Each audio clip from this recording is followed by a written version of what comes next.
श्रीलंका की team New Zealand के सामने रेत की दीवार साबित हुई। पूरी टीम 171 रन पर आउट हो गई। न्यूजीलैंड को जीत के लिए 172 रन का हदफ। कौशल परेरा 51 रन बनाकर टॉप स्कोरर रहे। आज के मैच में फतह से न्यूजीलैंड की सेमीफाइनल में पहुंचने की उम्मीदें बरकरार रहेंगी, बल्कि मजीद रोशन हो जाएंगी। आज शाम के बाद बेंगलुरु में बारिश की भी पेशगोई है।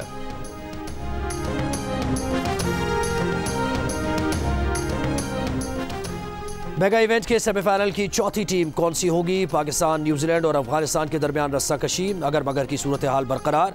श्रीलंका और न्यूजीलैंड का अहम मैच बेंगलुरु में जारी। बारिश की भी पेशगोई। पाकिस्तान के आगे बढ़ने की उम्मीदें भी आज के नतीजे से वाबस्ता। आज न्यूजीलैंड को शिकस्त हुई या मैच बारिश से मुतासिर हुआ तो पाकिस्तान के सेमीफाइनल तक रसाई के इम्कानात बरकरार रहेंगे। श्रीलंका के खिलाफ फतह न्यूजीलैंड के सेमीफाइनल में पहुंचने के इम्कानात रोशन कर देगी, जिसके बाद पाकिस्तान और अफगानिस्तान अपने मैच बड़े मार्जिन से जीतकर ही रन रेट में न्यूजीलैंड से ऊपर आ सकते हैं। इस वक्त तीनों टीम्स 8 मैच खेलकर 8 पॉइंट्स हासिल कर सकी हैं। अफगानिस्तान सिर्फ पाकिस्तान और न्यूजीलैंड की हार और अपनी जीत की सूरत में ही सेमीफाइनल खेल सकता है।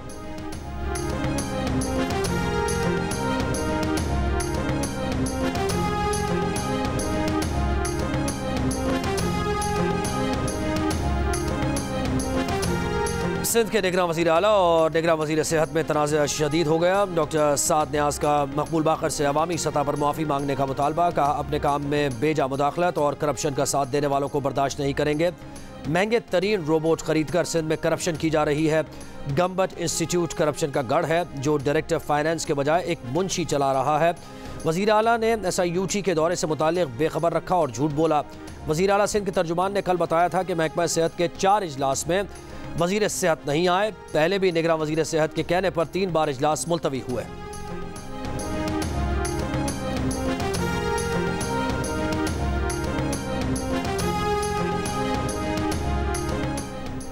लाहौर समेत स्मॉग से मुतासर अजला में बाजार आज और कल खोलने की इजाज़त। पंजाब हुकूमत ने जुज़वी लॉकडाउन में तब्दीली कर दी। रेस्टोरेंट, सिनेमा घर और जिमनेजियम भी आज मामूल के मुताबिक खुले रहेंगे। कॉल सेंटर्स और इंटरनेशनल IT सेंटर्स को भी काम की इजाज़त। Medical stores, pharmacies, vaccination centres, petrol pumps, तनूर, बेकरियाँ, किराना शॉप्स, चिकन और मीट शॉप्स भी आम तातील से मुस्तस्ना। शॉपिंग मॉल्स और मार्केट्स हफ्ते और इतवार को बंद रहेंगी। लाहौर, ननकाना साहब, शेखुपुरा, कसूर, गुजरावाला, नारोवाल, हाफिजाबाद और सियालकोट में स्मॉग पर काबू पाने के लिए दफ़ा 144 नाफिज। लाहौर आज छुट्टी के बावजूद दुनिया का दूसरा आलूदा शहर करार।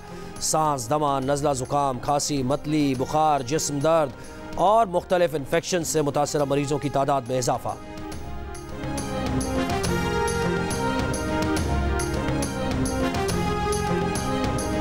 घर में अगर तिजोरियां भरी जा रही हैं और कोई ना पूछ रहा हो तो इसका क्या मतलब है कि आप शामिल हैं इस काम में। वो जो इंटेलिजेंस एजेंसियां वो आपको क्या बताती थी? वो बताती थी ये जो हमारे आज आर्मी चीफ है उस दिन क्या थे वहां पे, वो DGISI थे और उन्होंने इमरान खान साहब के सामने जाके क्या कहा था?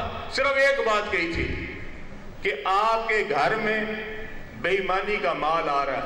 उनको कहा आज ही बदलना है, आज ही। आज उस दिन इतवार का दिन था, उन्होंने कहा पीर का इंतजार नहीं करना, इतवार वाले दिन बदलना है इसको। इस्तेहकाम पाकिस्तान पार्टी के सदर अलीम खान का चेयरमैन PTI पर करप्शन का इल्ज़ाम। कहा कैसे हो सकता है कि घर में तिजोरी भरी जा रही हो और सरबराह को पता ना हो।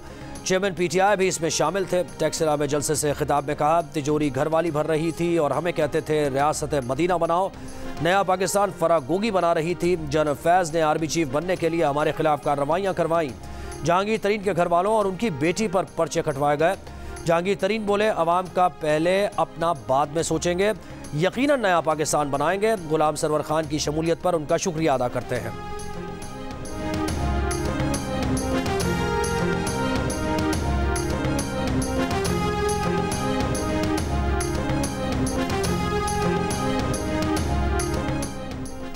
PTI के 3 साला हुकूमत के दौरान चेयरमैन PTI की फ्रंट पर्सन के तौर पर काम करने वाली फरहत शहजादी और फरागोगी के ज़ाहिरी और गैर ज़ाहिरी असासों में 4 अरब 52 करोड़ का इजाफा हुआ।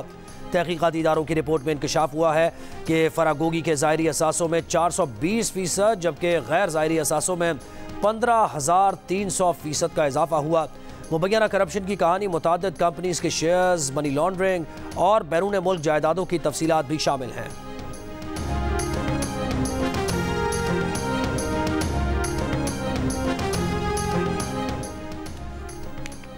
मुस्लिम लीग नून के रहनुमा अता तारड़ का फरहत शहजादी की गिरफ्तारी का मुतालबा का। चेयरमैन पीटीआई ने फराग गोगी की करप्शन में सहूलतकारी की। इख्तिदार खत्म होता देखकर चेयरमैन पीटीआई ने उनको मुल्क से बाहर भगाया।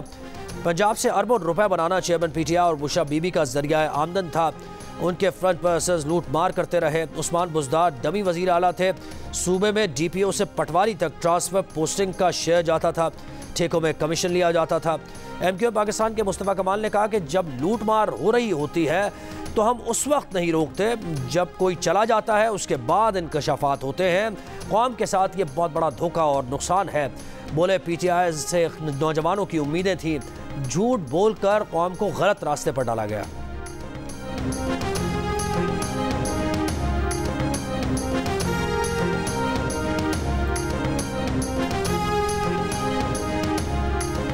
मुस्लिम लीग नून के जावेद लतीफ़ ने सदर आरिफ अलवी को निशाने पर ले लिया। कहा, आप 9-10 मई के मास्टरमाइंड की मजम्मत क्यों नहीं करते? आज भी आप इकरार करते हैं कि चेयरमैन पीटीआई के वर्कर हैं। आप ये क्यों नहीं कहते कि चेयरमैन पीटीआई के मुकदमात की तारीख फिक्स की जानी चाहिए? अगर कोई 9 मई के पौधे की परवरिश करना चाहता है तो ये गलत है। इंतखाबात से पहले नवाज शरीफ और पीटीआई चेयरमैन को इंसाफ मिलना चाहिए। अगर कोई मुजरिम है तो सज़ा मिलनी चाहिए ताकि पता चल सके कि कौन मुल्क का खैर खा है।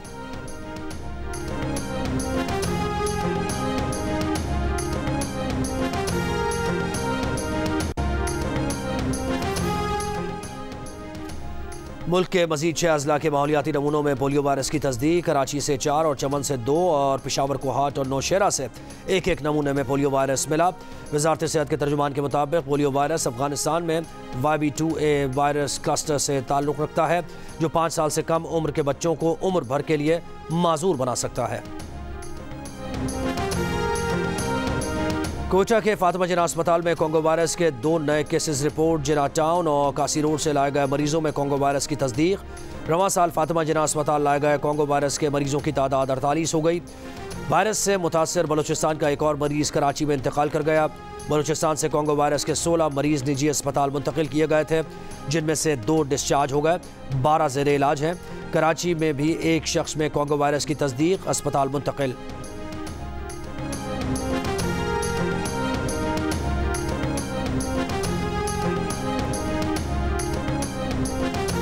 निगरान वज़ीर आज़म अनवारुल हक काकड़ का गाज़ा में फौरी जंगबंदी का मुतालबा। ताशकंद में इक़्तिसादी ताउन तंजीम के सरबराही इजलास में गाज़ा में जारी बर्बरियत की मजम्मत। कहा, ECO के तमाम ममालिक गाज़ा में जंगबंदी के लिए किरदार अदा करें। पाकिस्तान में मुख्तलिफ शोबों में सरमायाकारी के वसी मौक़े हैं। इक़्तिसादी ताउन तंजीम खित्ते की तरक्की के लिए अहम फोरम है। ECO ममालिक के दरमियान तजारती राहदारियाँ अहम किरदार अदा करेंगी। ECO फोरम को एक बाकायदा तंजीम की शक्ल देना होगी।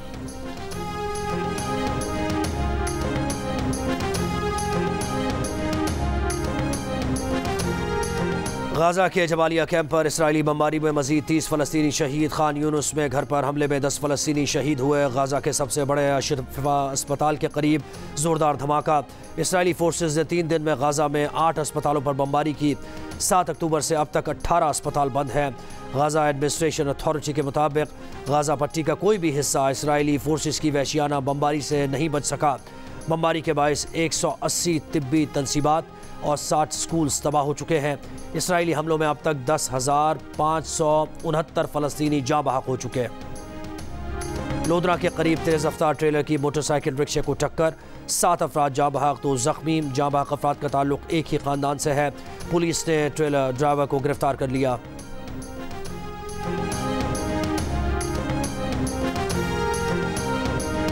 इस्लामाबाद के बाज़ इलाकों में बारिश और झालाबारी। मौसम ठंडा हो गया। दीरबाला के मैदानी इलाकों में बारिश और बालाई इलाकों में बर्फबारी। पेशावर में भी बारिश। बलूचिस्तान के बालाई इलाकों में बारिश और झालाबारी के बाद मौसम सर्द हो गया। धानासर के मकाम पर लैंड स्लाइडिंग से जोब DI खान हाईवे 4 रोज़ से आमद-ओ-रफ्त के लिए बंद। बलूचिस्तान का खैबर पख्तूनख्वा के साथ ज़मीनी राबता मुअत्तल।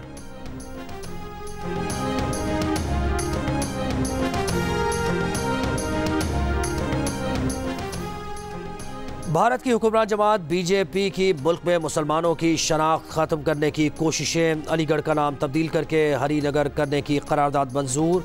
करारदाद बरसरे इक़्तिदार BJP के हामी म्यूनिसिपल बोर्ड ने मंजूर की। हतमी मंजूरी के लिए करारदाद रियासती हुकूमत को भेज दी गई। रियासती हुकूमत पहले भी मुसलमानों के नाम से मंसूब कई शहरों के नाम बदल चुकी है।